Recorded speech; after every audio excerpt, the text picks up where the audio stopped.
Our chairman of the NBC Universal News Group, Cesar Conde, who we both know very well, he sent a memo that we all got as employees here, rescinding the hiring of Ronna Romney McDaniel. And I know I felt very strongly about it. I know you felt very strongly about it. I think everyone from 4 o'clock on, from Nicole all the way to midnight, we all felt very strongly and said so on our respective shows yesterday.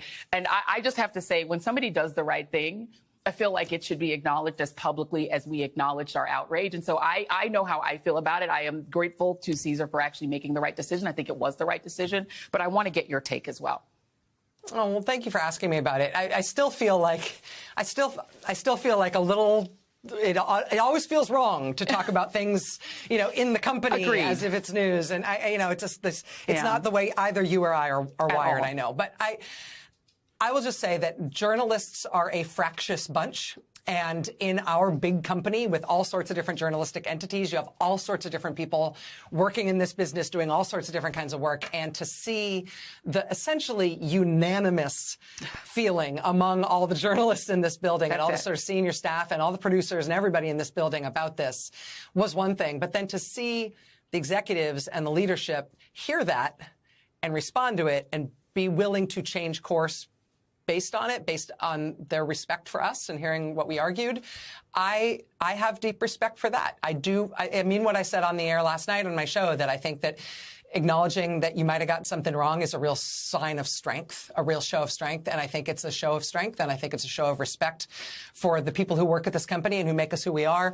That leadership was willing to change on this, and I'm grateful to them. It's not about hiring a Republican. It's not even about hiring somebody who has Trump ties. This was a really specific case because of Ms. McDaniel's and her involvement in the election interference stuff. And I'm grateful that our leadership was willing to do I think the bold, strong, resilient thing. Yeah, I mean, we're going to be using her name because she's a witness in the Michigan electors case. I mean, it's less awkward to have to say, and by the way, this person works for NBC News, right? We're glad we don't have to do that. Rachel Maddow, it's always a pleasure, my friend. Thank you very much. I now release you to your evening.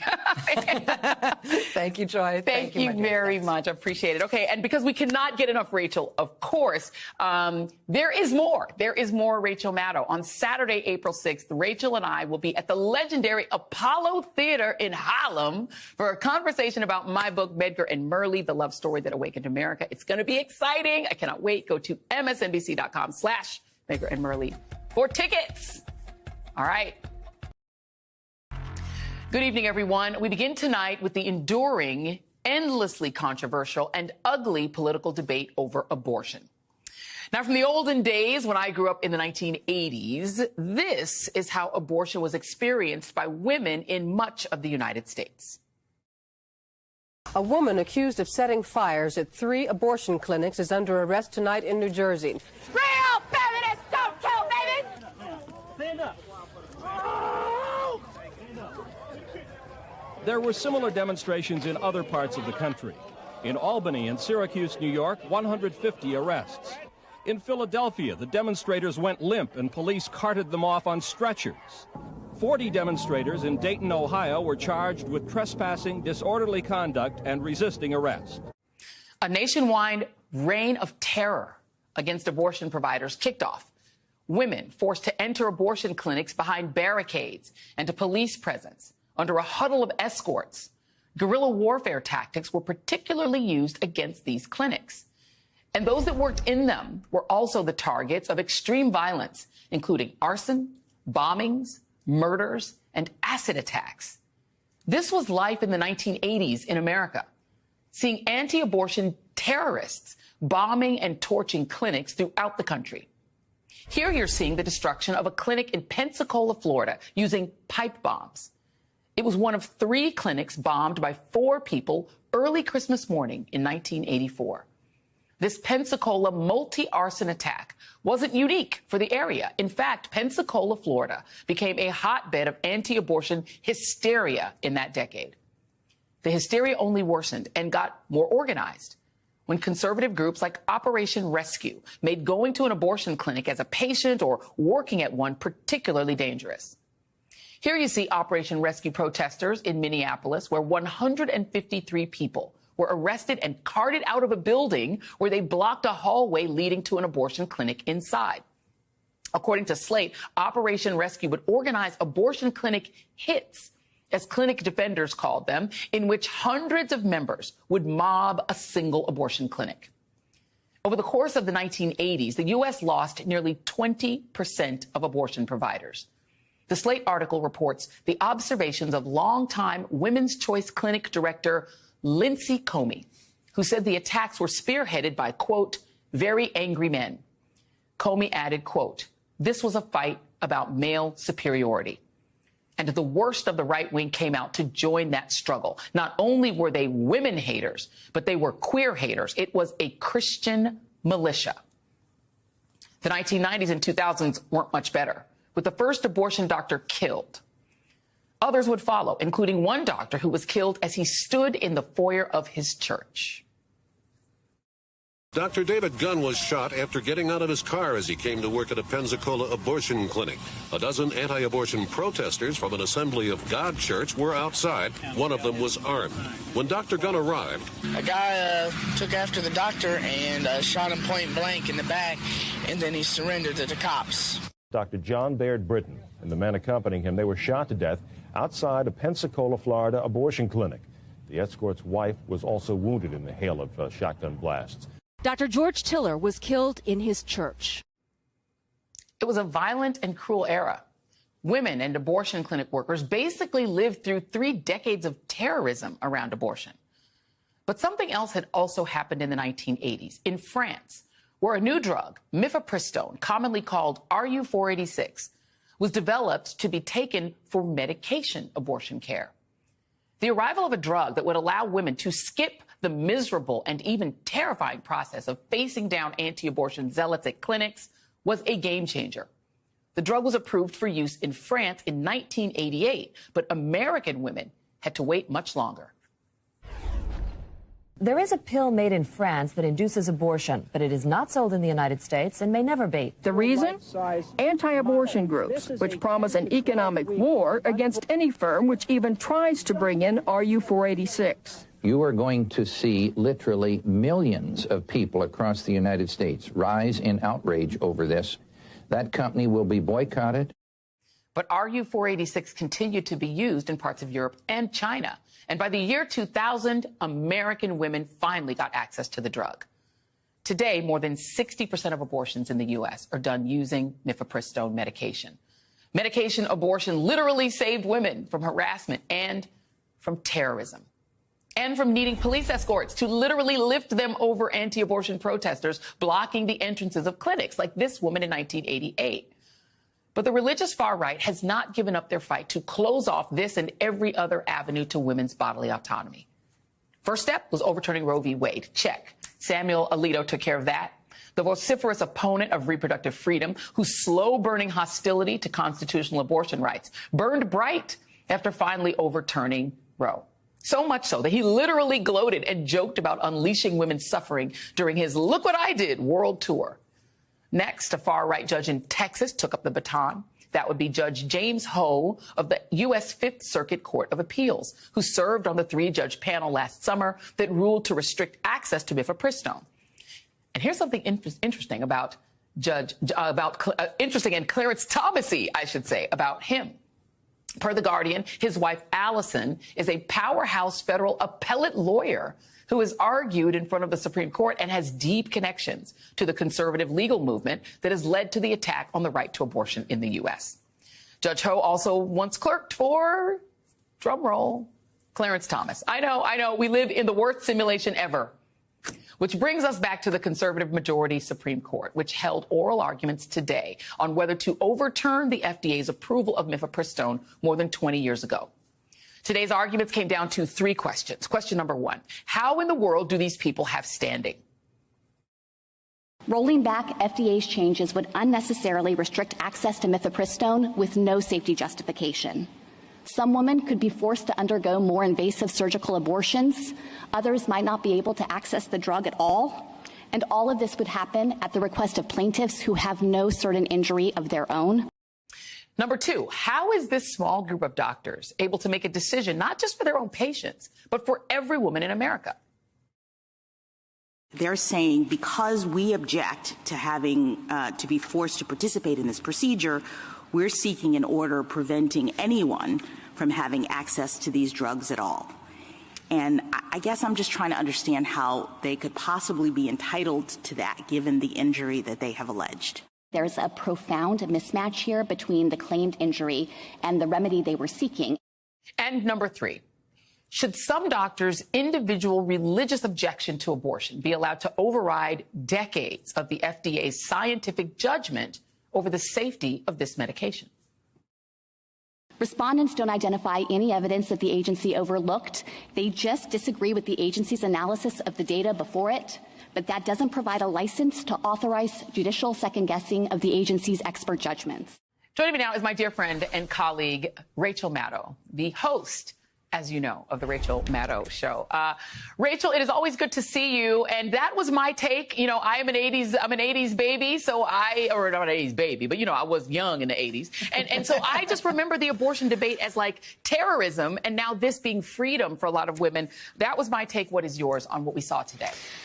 Yeah, Joy, I think that was a really important and sobering setup. Actually, some of those images that you showed are images that I've never seen before. That image of that woman, the woman being lifted over the line of abortion protesters by police. I mean, I've never seen that image before. That was incredible.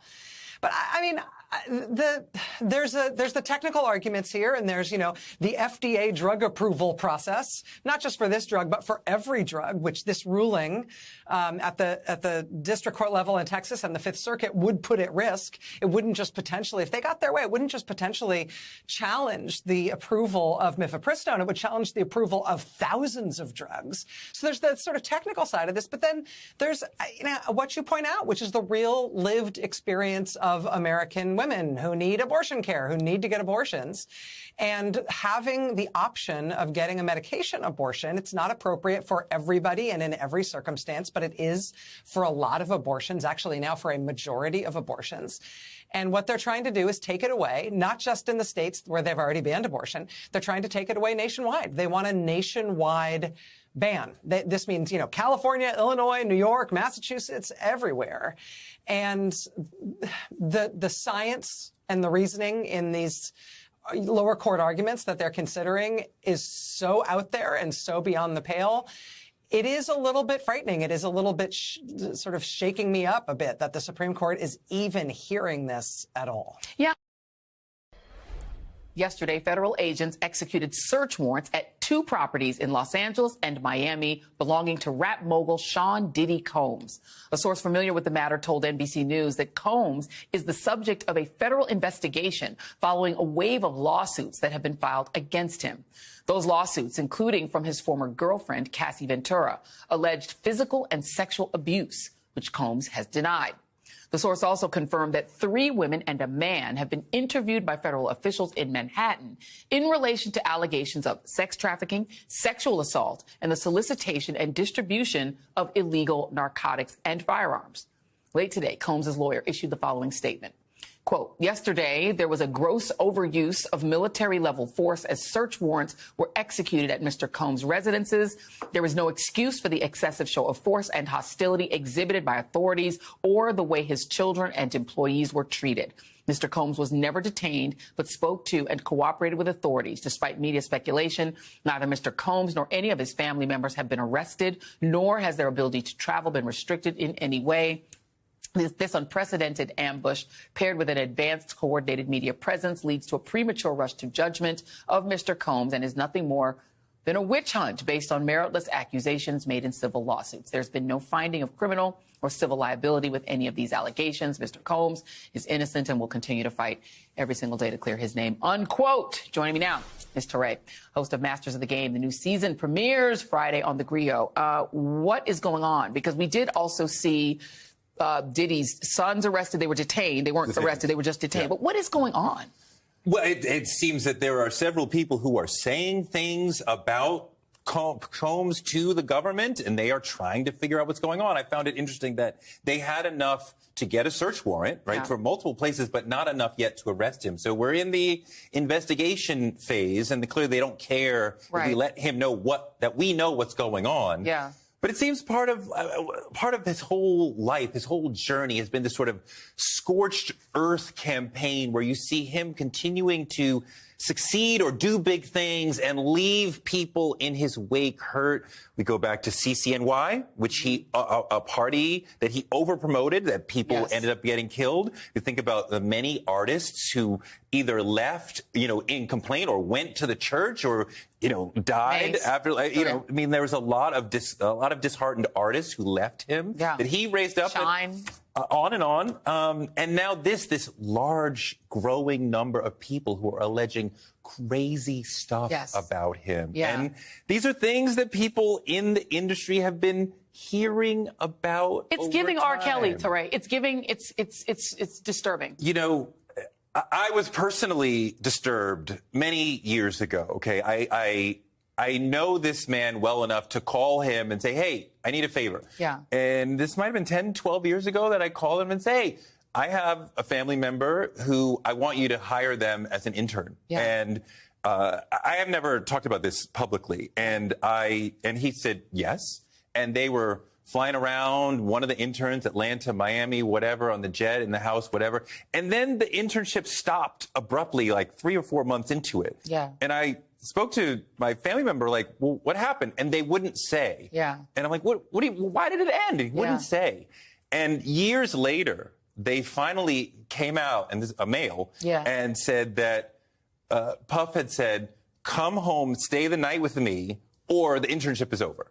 And they said, absolutely not. He said, absolutely not. And the internship ended. But from there, I was like, this is how it goes. Okay.